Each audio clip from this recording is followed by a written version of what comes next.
But I will say this, through my psychiatric residency training, I was very challenged. I was very pleased in a lot of ways. But I was also, I have to be honest, a little bit disappointed because I realized, and it wasn't a problem with Loma Linda per se, it was just with the whole field of psychiatry, that the focus is what? What's the number one treatment for mental illness? Medicine, right? And I'm not anti-medicine. In fact, I do prescribe medications. But when we just focus on medications, what's the problem with that? We're not fixing the problem. We're not dealing with the root cause, right? And a lot of times we create more problems because we cause side effects. So again, I'm not anti-medication, but we need to use it as more of a bridge. And so I said, I don't know about this. So through that process, I became very passionate about saying, no, we need to approach mental health differently. We need to really work hard on treating the underlying root causes for mental illness. And as I've learned to do that, and I've challenged myself, and I've learned from amazing mentors, it has become such an incredible journey. And to me, there's nothing like watching somebody come in at the end of their rope. They're just depressed, they're anxious, they're full of stress, they're really struggling. But then we start working together and we start uncovering why they are in that. And we start going through the process and they start chipping away at dealing with those root causes. And it is the most rewarding experience to watch people go through a metamorphosis, to watch them transform. Sometimes it takes weeks, sometimes it takes months, sometimes it takes years. But everybody, if they put their mind to it, and if they practice the principles that God has given us to live by, they can change and they can heal. And so it's phenomenal. And so that's my little preamble. So now you know why I'm in mental health. Now you know why I'm passionate, because in reality, it's like, wow, you talk about being on a high. There's no better high, because you don't come down from that high. Watching somebody transform their life. Yeah. Watching them go from this darkness to having this light in their eyes, this hope, this joy again. So tonight, we're going to talk about how to make friends with your stress. Now, most people think stress is a dirty word, but I want to challenge that thinking tonight. In fact, not all stress is bad, and we're going to talk about that. All of us deal with stress, right? Mm-hmm. How many of you don't deal with stress? If you don't deal with stress, then you're probably dead.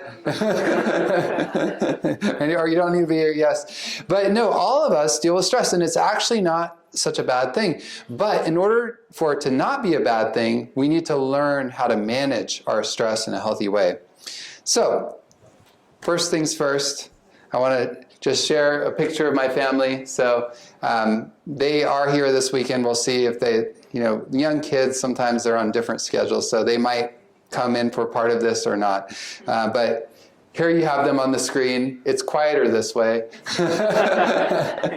But there's one of Eliana right there. Yes.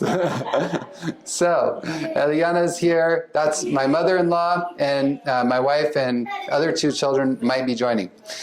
So I am very blessed to have a lovely family. So what is stress? What is stress? Stress is defined by the dictionary as a factor that causes bodily or mental tension.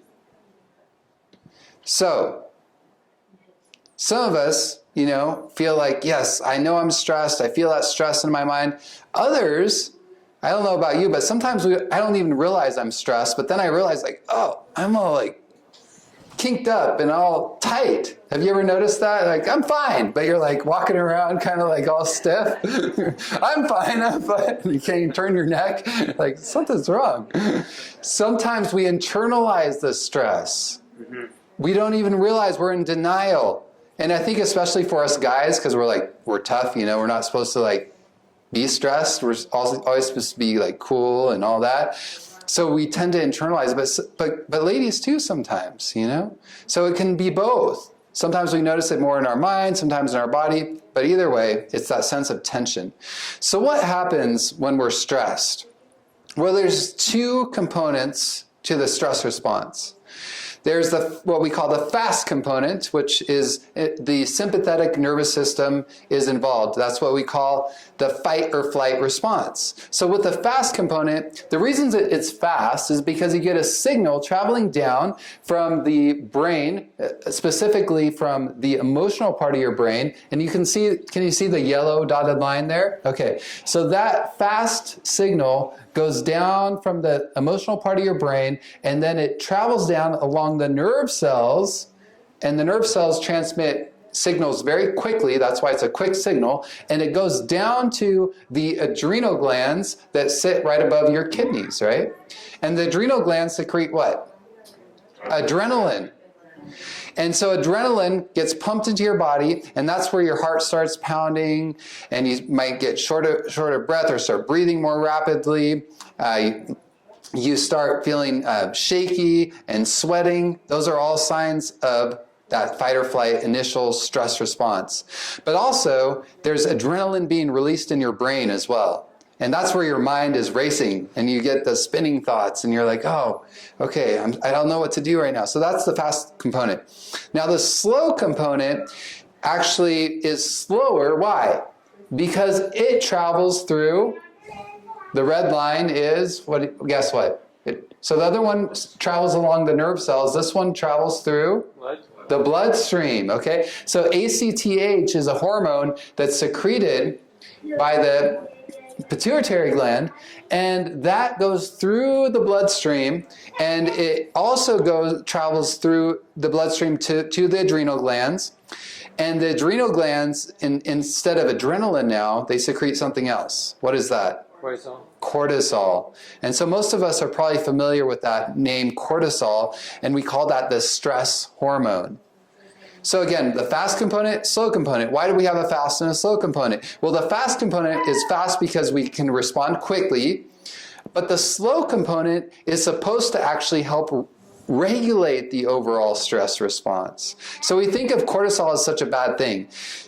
Cortisol is not all bad. Actually, cortisol being released in the short term is supposed to go, and it circulates around, and it actually goes back to the brain, and it tells your brain, okay, now we can shut down that fight or flight response, okay? So it actually is kind of like the off switch. The problem is, a lot of us get stressed again.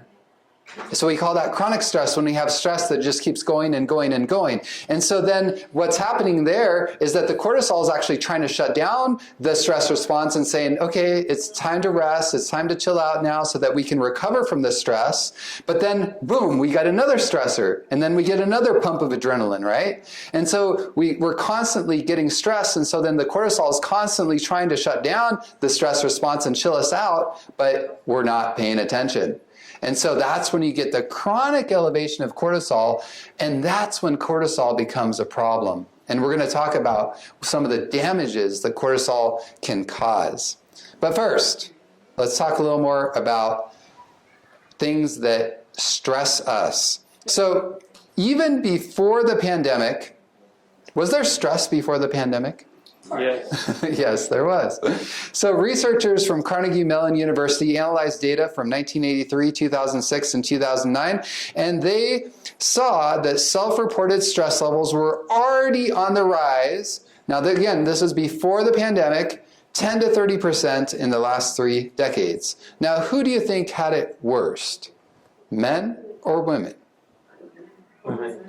Women, you're right. And, part of that might be because, this is self-reported, and again, men tend to be in denial about their stress. But for some of you ladies, I'm curious, why do you think that women might tend to be more stressed overall? We have to take care of the kids. Yes, and take care of the kids, and often on top of that, do what? Work. So there's often this expectation for women nowadays where it's, and I always put the caveat here, I'm not against women in the workforce, okay? So this is not a chauvinistic statement. I'm just saying, if you're now a woman and you're out there and you're working, and then you have to come home and take care of the household chores and the kids and coordinate all of this, it's a lot on your plate. And so it really is stressful. Now, that being said, men's stress levels seem to be actually slowly catching up to women's over time. And I think part of that might be because women are starting to catch on, being like, hey, you got to shoulder some of the responsibility here too, right? So yes, women, young people, which is an interesting one that we'll talk about also here in a little while, and low-income Americans were the most stressed. So when you think about the stress in your life, before the pandemic, what do you think was the number one stressor? Finances. Yes. Money, 67%. And what do you think was the second close runner-up? Yes. Oh, you're good. Work, 65%. And let's see if we can get 3 for 3. Yes, wow, you're all amazing. I'm going to sit down and let you all give this lecture. That's good. So family, right? And then personal health concerns and health problems affecting the family. So these were the major stressors before the pandemic, and then also even before the pandemic, people were stressed about the economy. Now, what about the pandemic? Do any of these figures ring a bell for you here? Yes, right? I mean, this is what we've all been going through for isn't it amazing? It's almost been 2 years. Can you believe it? Wow. Masking, testing, all of this political upheaval, just one thing after another. And it's not just the mandates of the pandemic, but it's the fallout, it's the relational stress, it's the differing strong opinions, like you're not going to come to my house unless you're vaccinated, or you better, wear a mask, or if you're wearing a mask, then you're, both sides, right? Demonizing each other, putting up walls, creating all sorts of problems. So we have already the stress of the pandemic, but then we're creating more stress, right? It's bad. And this is an interesting survey that they actually did in January of this year. So they were looking at the current average level of stress on a scale of 1 to 10, and they saw that in April to May of 2020, so that was right after the pandemic started, 5.4, right? Then it kind of went down May through August, 5.0. But look at what happened in January. It went up even higher than at the beginning of the pandemic, 5.6. Why do you think it went even higher? You would hope that as the pandemic goes on, people learn to cope with the stress and they're not feeling so stressed. Why would it be even higher? What was going on in January of this year? Does anyone remember? Everyone's blocking it out of their memories because it was so traumatic, right? So there was the election, although the election happened in November, right? But what? The inauguration was taking place. No one quite knew what was going to be happening with the inauguration. What else happened? There was the breach of the U.S. Capitol. Does anyone remember that? Yeah. That stressed people out. You're like, wow. And so it was at the point in this survey that more than 8 in 10 Americans reported feeling stressed in the last 2 weeks. And I think, the other 2 in 10 were just in denial, right? Because seriously, how many of you have felt stressed over the last couple of years, like more stressed than usual? I know I have. Really, it's been a stressful couple of years, right? So what are some of the common sources of stress during this time for Americans? So the future of our nation, 81%. The coronavirus pandemic, 80%. Political unrest about the country, 74%. The current political climate, 72%. And then the breach of the U.S. Capitol on January 6th, 66%. So we had all of that. And then here in California, on top of that, what did we have this summer? Right? This is actually a picture from the river fire, which was over closer to where I live. I know you were dealing with it was Caldor, right? Caldor fire. But the river fire it obviously wasn't as big, but it was significant for our area. So we were dealing with fires in lots of different areas this summer, and that just compounded stress. Talk about stress. Wow. So what is chronic stress? Because remember, that's what we're talking about, right? Is the effect of the chronic stress when the cortisol level is elevated. What does this cause? What are some of the problems that come up with that? Well, they've done some studies on this, and they found that a majority of adults, 61%, reported experiencing undesired weight changes since the start of the pandemic, with 42% stating that they gained more weight than they intended. Of this group, adults reported gaining an average of what? Wow. 29 pounds. Now, you've all heard probably of the COVID-19, right? It's not the COVID-19, though. It's the COVID-29. Okay? So that's pretty bad. And some people, of course, have actually lost weight because people deal with stress in different ways, right? Some people eat, and other people do what? They actually lose their appetite and they restrict their food intake. Neither is good. 2 in 3 Americans, 67%, said they are sleeping more or less than they wanted to since the pandemic started. One of the most important things for our mental health is sleep. And 67% of Americans not sleeping well does not bode well to our health. Nearly 1 in 4 adults reported drinking more alcohol to cope with their stress during the coronavirus pandemic. And nearly half of Americans said they delayed or canceled healthcare services since the pandemic started. Very ironic, right? So we're trying to deal with improving our health by taking all these measures and everything. But what's happened? So sure, maybe some people have been protected from COVID, but in the meantime, a lot of people are neglecting their everyday health concerns. And I've seen this, that there's patients that need to see the doctor, patients of mine, that have not seen their primary care doctor in person since the pandemic started. And that's not good. And sometimes their doctor will say, you know what, I really don't want you to come in, because of the risk. Let's just do it online. But how good of a physical exam can you really do online? You cannot do a good exam. And so it really has become a problem, not just from COVID, but then all these other healthcare concerns that are not being taken care of by people. Essential workers, so those are like frontline workers, people that, whether it's healthcare workers or other people that are indispensable, they were more than twice as likely as those who are not to have received treatment from a mental health professional, 34 versus 12%.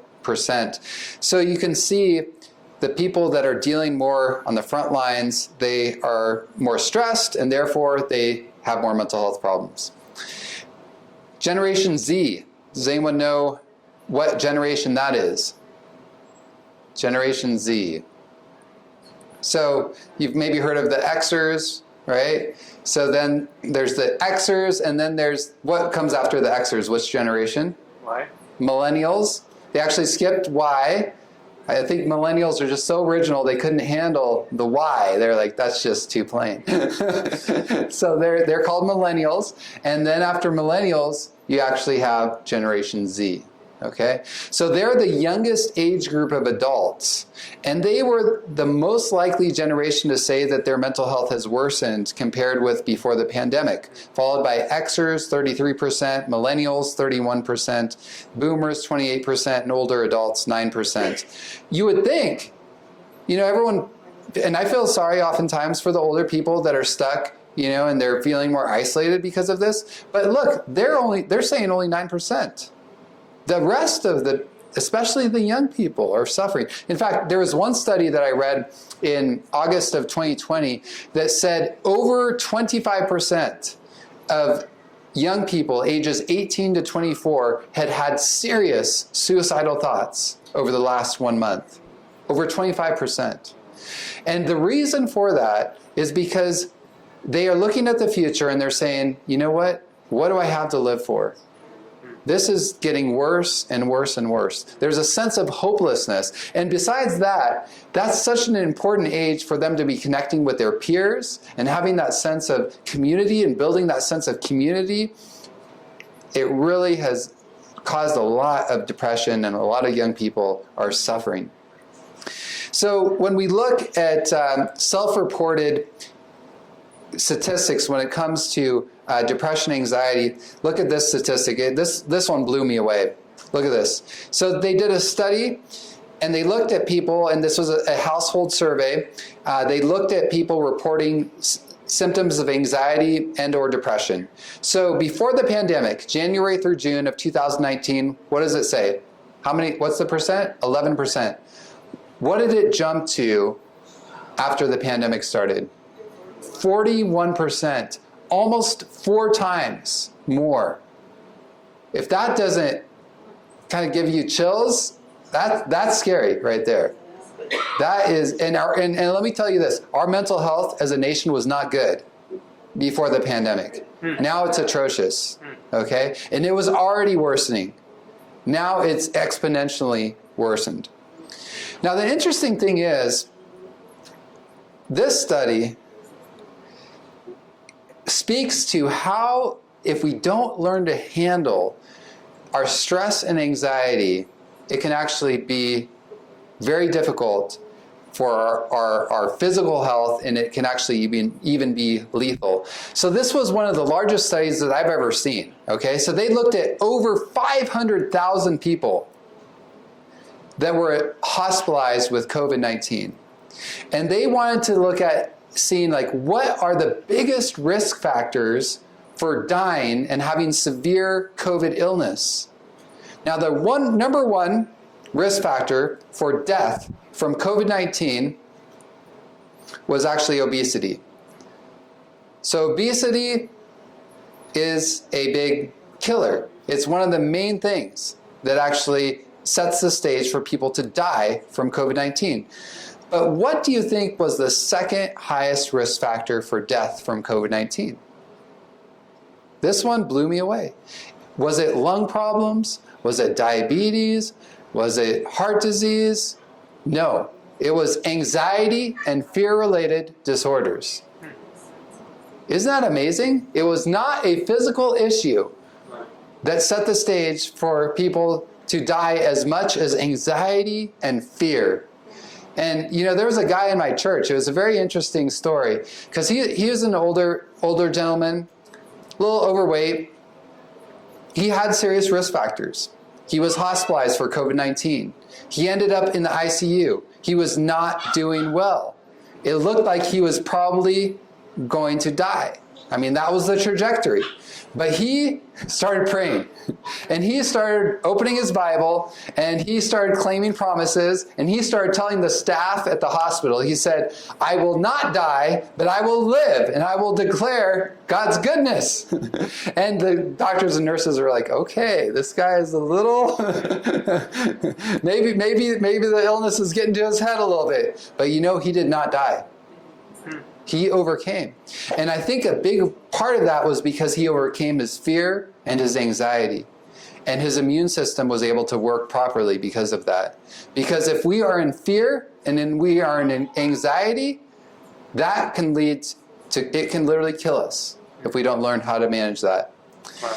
All right, so I've spent enough time talking about, I'm stressing you all, I probably stressed you all out enough, right? Yes, right? I'm sorry. But the reason I do is because it's so important to understand, you know, what we're dealing with and the importance of what I'm talking about tonight.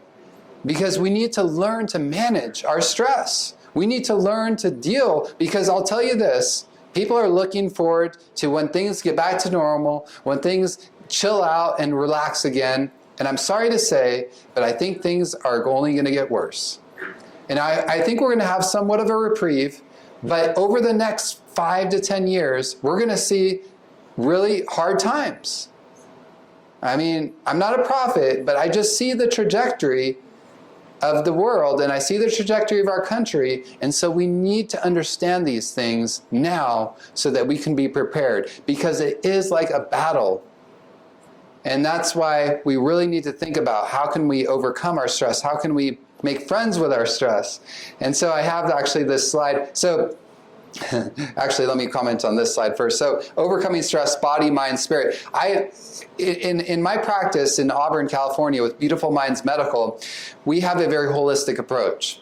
And our approach includes body, mind, and spirit, because it's not until we address those three facets that we're actually able to really live life the fullest and have a balanced, joyful life, because our body affects our mind affects our body, our spirit affects our mind, our body, so we need to address all of these things. So I have this picture here of a boot camp, because, you know, like I said, it's almost like we're preparing for battle here. And so we need to learn how to deal with it. So preparing the body. So we're going to talk about that first. How can we prepare our bodies to deal with stress? What are the physical things that we can do for our health to actually help us deal with stress? But first, I want you to look at this curve, and it's important to understand this, because what you'll see here, this is actually what they call a stress curve. And what do we see?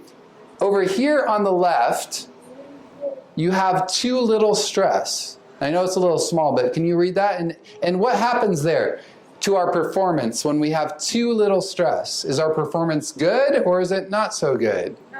Not so good, right? I don't know about you, but I need a little bit of stress. I need some deadlines. I need a little bit of pressure to get things done. You know, I tend to procrastinate until I know I can get away with it. And I think that's human nature for most of us. So if we have too little stress and we have all day, we'll tend to kind of lollygag, right? But if we have someone that's kind of holding us accountable and like, okay, you got a deadline, that helps us to perform better, right? So then that's when we get into the optimum stress level. But if we get too much stress, see, that's when we get overloaded and eventually exhausted. And then if that stress keeps going on and on and on, that's when we get into anxiety, panic, anger, and eventually breakdown and burnout. Does that make sense? So what I'm trying to show you is that not all stress is bad, but what we want to do is actually learn how to manage our stress so we can stay in that optimum area of the curve. And I will say this, that some of the things that we can do, and some of the things I'm going to talk about tonight, actually will widen the curve so that we can actually handle higher levels of stress and it doesn't lead to that level of burnout. And that, to me, is really exciting. And the first thing that you can do, and the thing that you can probably do the quickest from a physical health standpoint to manage your stress is, and I know it's just, you hear it all the time, but I'm telling you, what? Exercise. Exercise is an amazing way to deal with stress. And if you want to jumpstart your mental health quicker than anything else, exercise regularly. Now, is exercise stressful? Yes, it actually is. Exercise actually does stress our bodies. It does release some cortisol, actually.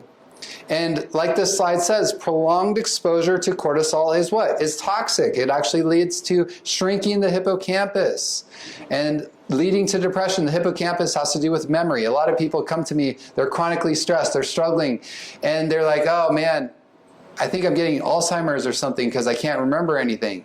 And I tell them, no, it's because of your stress. Most people that are prematurely having memory issues, it's because of their chronic stress. Well, here's one way to actually boost your cortisol, but to do it transiently. So what actually happens when you exercise is that, yes, you get a little boost of cortisol, but it actually, look at this, it lowers HPA axis reactivity. So what that means is that we're less reactive to stress. So when we get, it's kind of like, maybe a good analogy would be like when we go to the gym and you work out and you stress your muscles, right? Now next time that you work out, can you lift more? You can, right? Because now you've built some muscle. So it's kind of the same way when we're dealing with stress. When we boost the cortisol a little bit, but not too much, not too long. Now the HPA axis, which is that stress axis, the hypothalamic pituitary adrenal axis, which we talked about at the beginning, that becomes less reactive to stress. So we're able to actually, the body and the mind are able to deal with stress in a healthier way. We're more resilient. We're more easily able to bounce back. Does that make sense?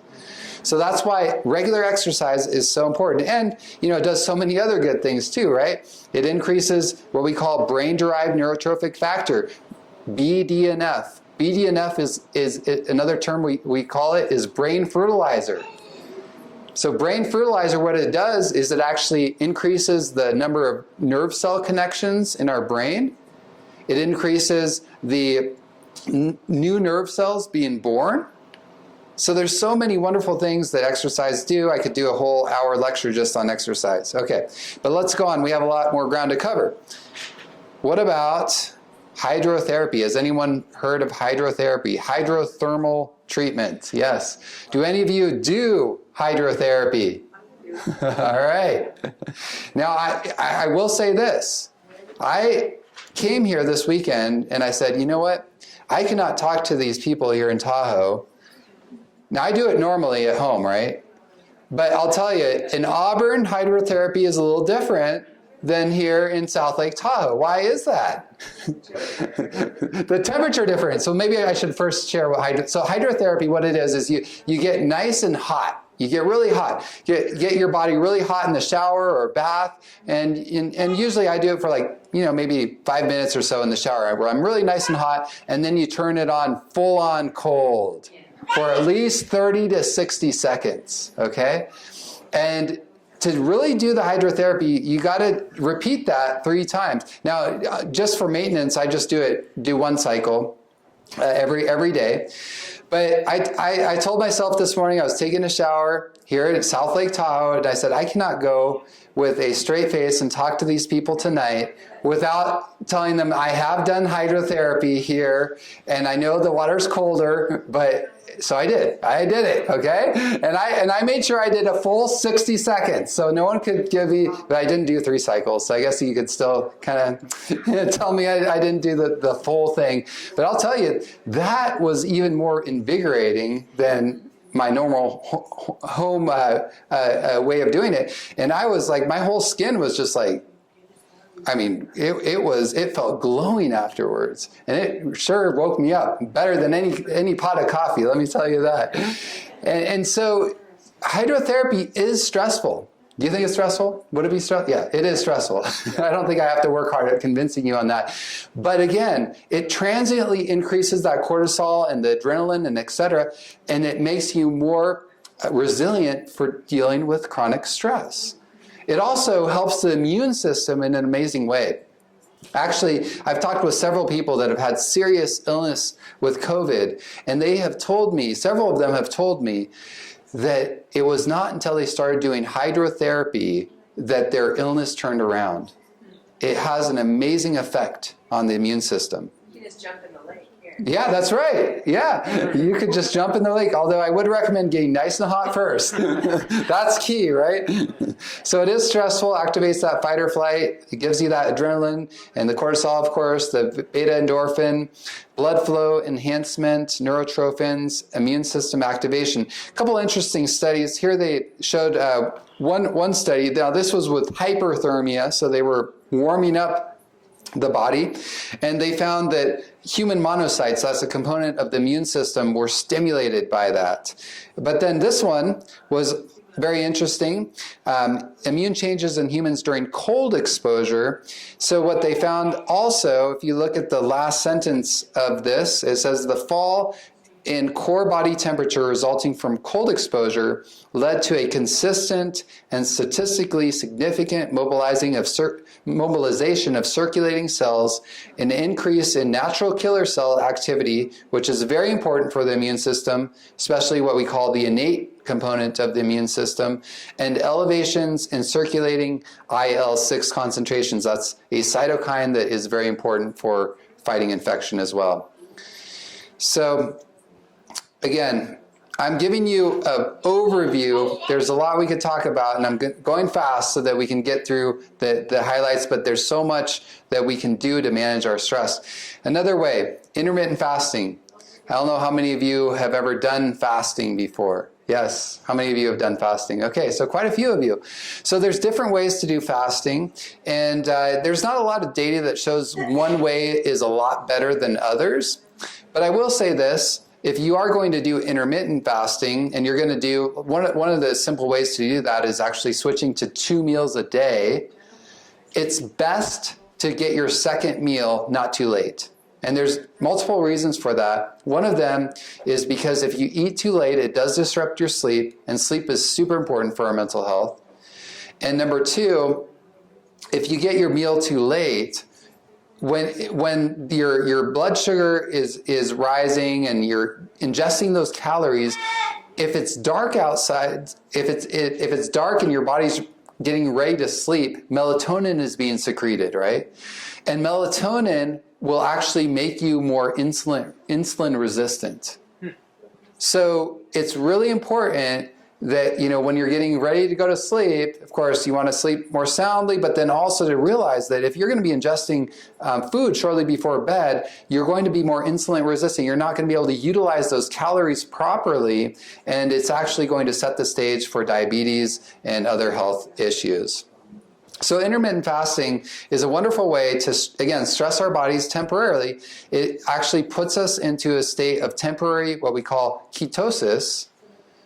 So what does the body normally burn for fuel? Glucose. Preferentially. Yes, glucose, right? Blood sugar.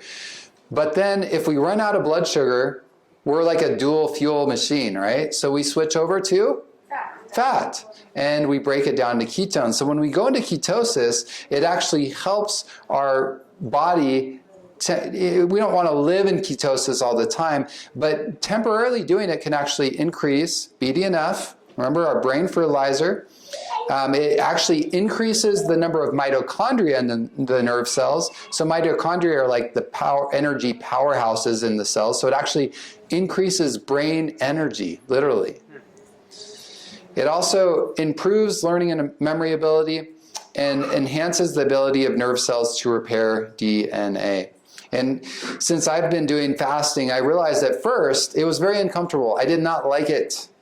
I would get irritable. I would get annoyed. I'd be like, just give me some food.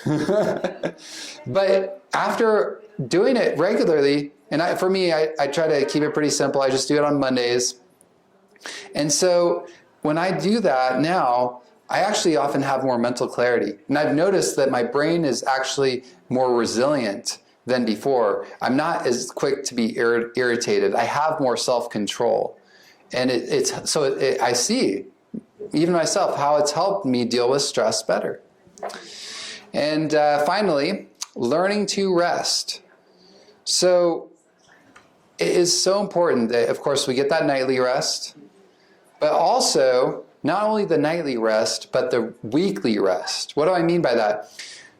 One of the definitions of chronic stress is stress that lasts longer than 1 week.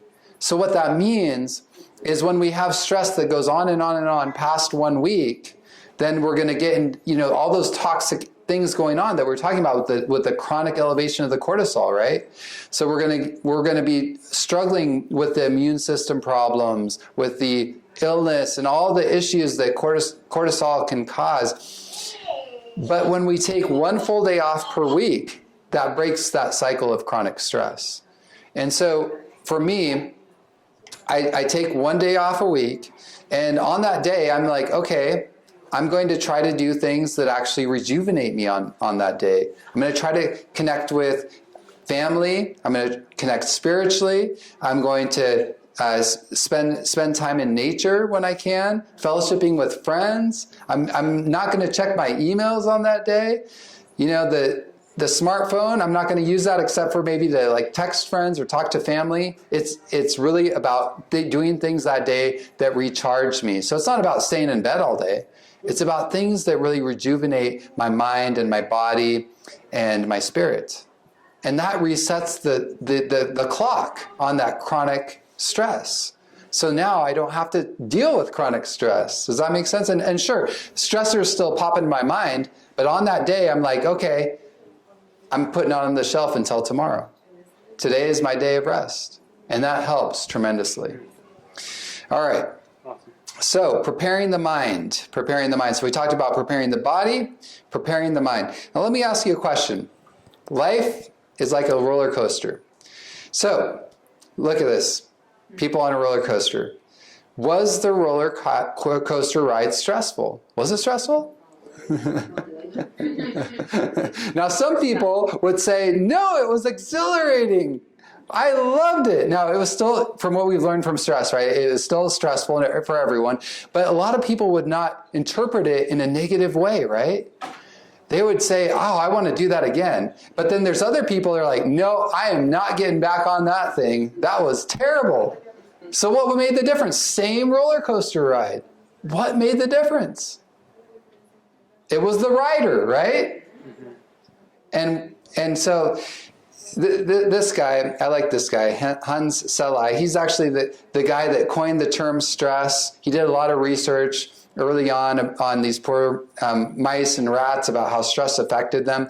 But he ended up writing a book called Stress Without Distress. And he said, adopting the right attitude can convert a negative stress into what? Positive. A positive one. And that is huge. It's not about what we experience so much in life, but how we experience it. Does that make sense? Yeah. And did you know that you can actually train yourself on how to experience stress? That takes a lot of hard work, but you can do it. And so, don't freak out. Cognitive reappraisal. Reframing is another term for that. Reframing an event in order to change one's emotional response to it. They've done studies that show at high levels of stress, people that are able to have that high degree of reframing exhibited less depressive symptoms than those with low cognitive reappraisal. There's a sense, we call it internal locus of control. We have to have this belief that even when hard things happen to us, even when difficult problems arise, we must believe we can and we will overcome and that good will come out of it. Mm-hmm. Because all of us deal with stressors that we don't like. And all of us have things that are completely out of our control. Actually, I'll say this, most of the things that happen in our lives are out of our control. But what is it under our control? How we respond, right? How we respond. Now, the problem is, it's nice to be like, yes, okay, I'm supposed to reframe and see the positive, see the silver lining. Okay, the problem is, now let's do this little exercise, okay? So take your hands.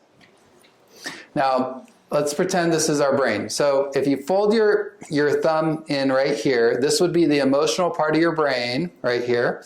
And then if you fold the rest of your fingers around your thumb, this would be the frontal lobe, okay? So go ahead and do that. So your frontal lobe is the logical part of your brain, and this would be where you would be doing like the reframing, the cognitive reappraisal, right? And being like, yes, okay, I'm having positive self-talk and all of that. The problem is when you're stressed out, and this part of the brain right here, the emotional part of the brain is like firing like crazy. What happens? Well, you flip your lid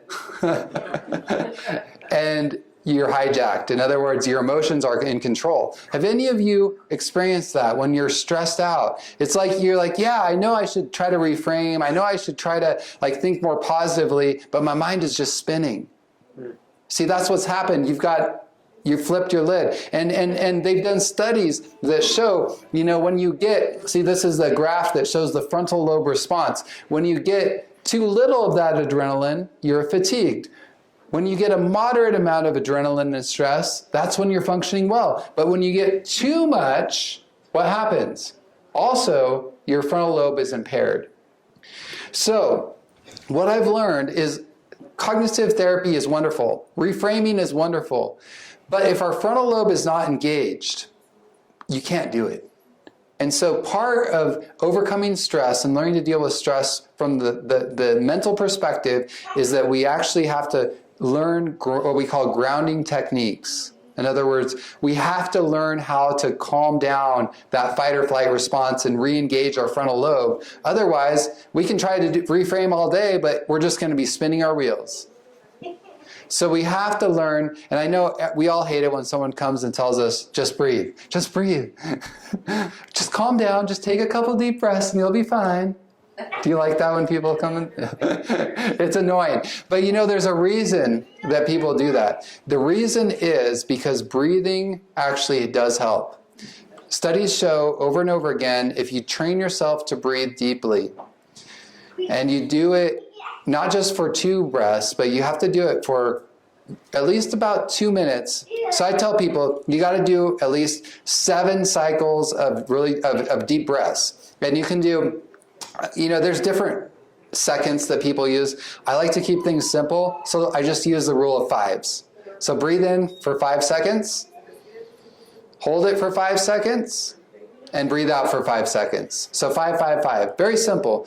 Do it. Try to do it when you're in a relaxed position, sitting down. Just take it and kind of leaning back, but at the same time having good posture, but being relaxed, making sure that your chest is open.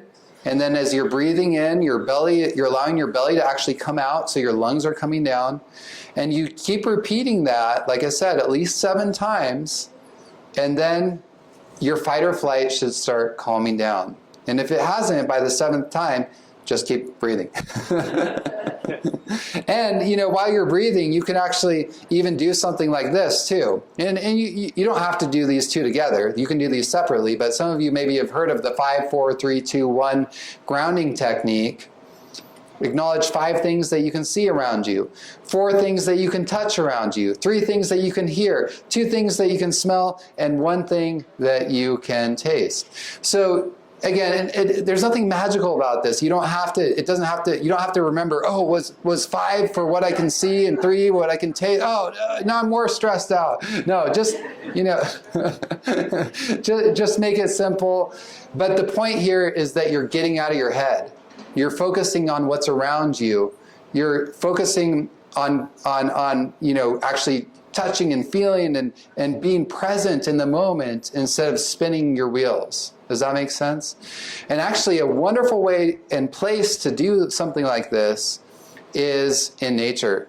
And you all are blessed to be in such a beautiful place, because there's so many studies that show just getting out into nature is such a de-stressor for people. And they found that even when people look at a nature scene, that it actually helps their stress levels. Isn't that amazing? Even if they're not. So, but imagine if you're now in nature, the effect is even bigger. And that's a wonderful way when you're out in nature to pay attention. Pay attention to the birds. What do they sound like? What does the air smell like? How cold do you feel? No. But the point is, as you're in nature, you're connecting with what's around you. If you intentionally do it. I've also had times where I've been so in my head that I've been like oblivious, even in nature. So we have to be intentional with where our focus is. But again, these grounding techniques allow us to calm down enough. And there's other ones. I just touched on a few. But they allow us to calm down enough to then be able to reframe, to do the cognitive reappraisal and all of that, okay? Finally, preparing the spirit. So we talked about the body, the mind, and the spirit. What is one of the best ways to add buoyancy to our spirit? Well, I'll tell you, studies show over and over again that probably the mother of all virtues, if you will, is gratitude. Gratitude opens the door for so many other things in our lives. And it is just a fantastic thing that really, it helps us with that cognitive reappraisal, first of all. But it also directly lowers stress levels, it improves our resilience, it boosts our overall health. It automatically helps us to start focusing on the positive. And not only that, we're going to touch on this as well. It helps us to actually connect with other people in relationships better. So Gratitude is not something that comes naturally to all of us. In fact, most of us tend to be pretty pessimistic. They've done studies that show that people have thousands of thoughts every day, and the vast majority of those are negative. So it takes time to look for, it takes intentionality, it takes practice to look for things that we can be thankful for. It seems like we're automatically wired to find those things that are going wrong in our lives. But you know what? I've grown to realize that even though I might have 10 things that are going wrong, I probably have 1,000 things that are going right. You know, when you really stop and think about it, there's so many things that go right in our lives every day. Did your toilet flush today? Did your shower turn on? Were you able to get in your car? Did the zipper on your jacket work? Is your watch working? Were you able to call a friend today? Were you able to, do you see what I'm saying? There's so many things that we just ignore. But we tend to focus on, oh man, you know, that person like gave me a bad look, or, you know, and we just blow it out of proportion. But gratitude helps us to really shift the spotlight where it should be. People who intentionally cultivate gratitude actually show greater neural sensitivity in the medial prefrontal cortex, a brain region associated with learning, rational thinking, and decision making. This is from Ellie Cobb. She's one of the researchers that has been involved in promoting gratitude. She also says that science shows we can train ourselves to experience thankfulness more often simply by paying attention to our lives differently. Attention is like a spotlight in the brain, as whatever we repeatedly bring attention to becomes stronger and brighter over time. So again, we need to train ourselves to be grateful. And one of the simple ways to do that is to practice what we call associative learning. So choose things that you do on a regular basis, for example. Like you might choose brushing your teeth. And hopefully most of us brush our teeth at least once a day, right? And while you're brushing your teeth, think of at least 2 things that you're grateful for example. Or maybe you have a garage, and every time you close the garage door, allow that to be an associative trigger. Or maybe every time you have a meal, maybe you say grace anyway. But give yourself pause for a couple of minutes to be like, you know what, let me think of 3 things that I'm grateful for right now. So just make these things that you already do on a regular basis during the day and start associating gratitude with them. And you'll be surprised. Pretty soon you're going to automatically start looking more and more for positive things in your life.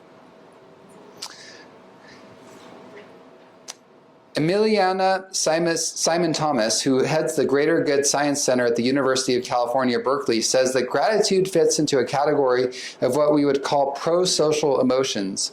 And these are emotions that orient us towards the welfare of others. It creates this kind of bond, this enduring sense of connection with another person or another organism who we're poised to cooperate with. Research supports relationships between gratitude and love, as well as gratitude and interpersonal trust. So gratitude not only helps us to be more positive and look at the good things in our lives, but guess what? We're also looking at the good things in one another. Now think about the stress response. Remember we talked about fight or flight. So what kind of posture am I in if I'm in a fight mode? I'm like this, right? Is this very conducive to connection? No, right? What about if I'm in flight mode? Then I'm like turning around and running the other direction. I'm running away from you. Is that very conducive to connection? No. But think about when someone's grateful, what's the posture usually, the physical posture of someone that's grateful? They're like this, right? They're open. Think about someone like at church when they're like praising God. They're like, yeah, like this, right? Have you ever seen someone? Maybe you've done that, right? You're like, yeah, I'm so happy. Is that conducive for connection? Yeah. You better believe it. And that's the way it is. You know, as we're practicing gratitude and we're especially looking for things that we can be grateful for in one another, this actually opens up the door for a rich connection. Because there's always things that we can find about each other that we don't like. But let's not focus on that. Let's focus on what we do appreciate about one another, and it leads to a wonderful, wonderful opportunity for connection. Loneliness, on the other hand, equivalent to smoking 15 cigarettes a day, worse than obesity on your health. And remember, obesity was the number one risk factor for death from COVID, right? Increased risk for early mortality with actual and perceived social isolation. On the other hand, in military studies, it has been found that resilience is dependent on what? Group support. So when you have that sense of support and connection in your group, unit cohesion and morale is the best predictor of combat resiliency within a unit or organization. All right, so I wanted to end by sharing a story, but first I have to introduce you to Grandpa. So Grandpa is in the middle there, and my mom is on one side, and my grandma on the other side. This picture was actually taken on my wedding day, which was in 2009, and it was in Hawaii. Now, Grandpa says the attitude of gratitude connects us with God's heart. And that's an interesting statement.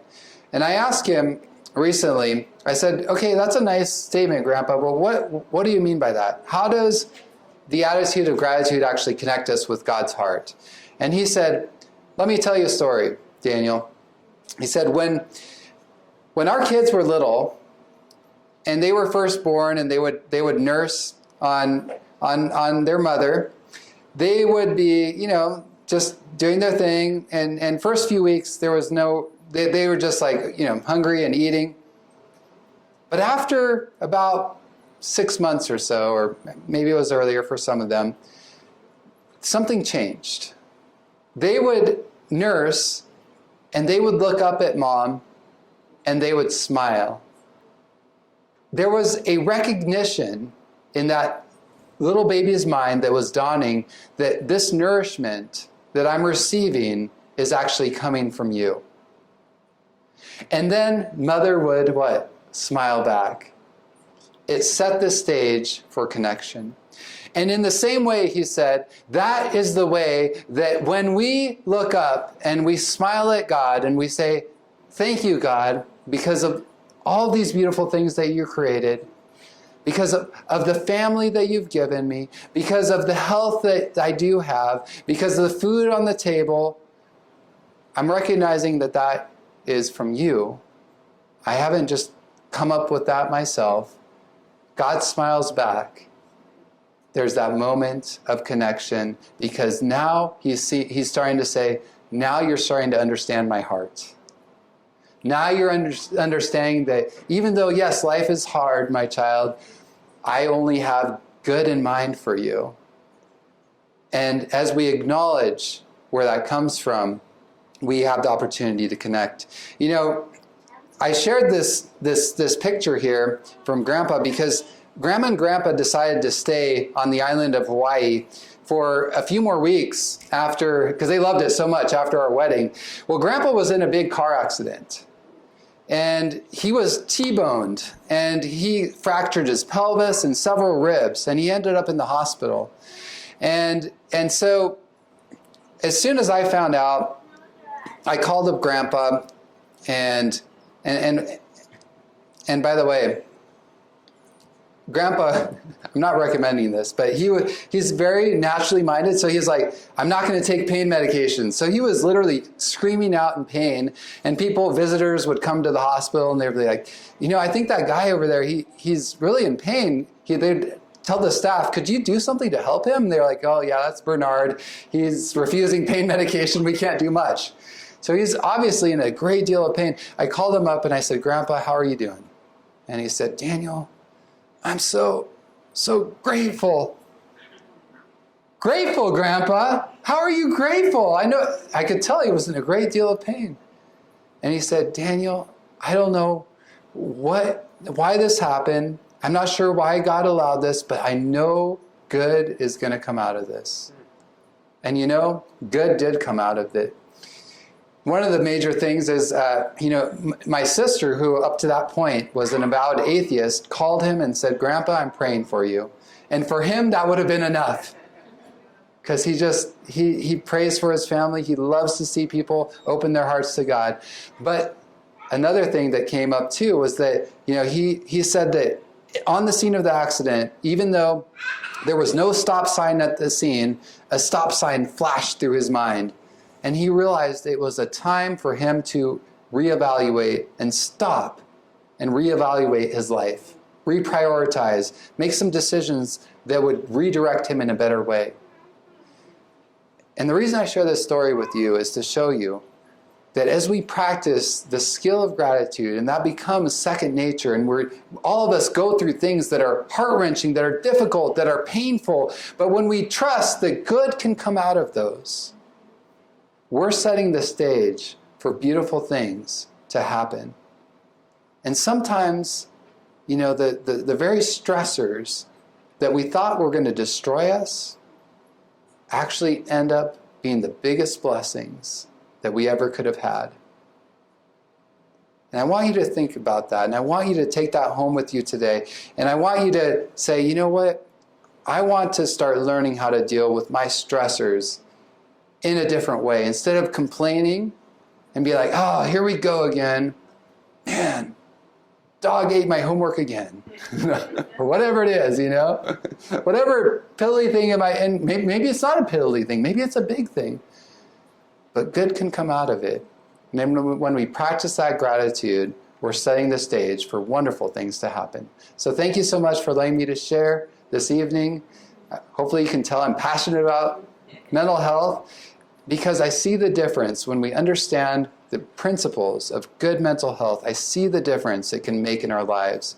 And I see how it can actually help us not just get by in life, but to really go from survival to revival to then thriving in life.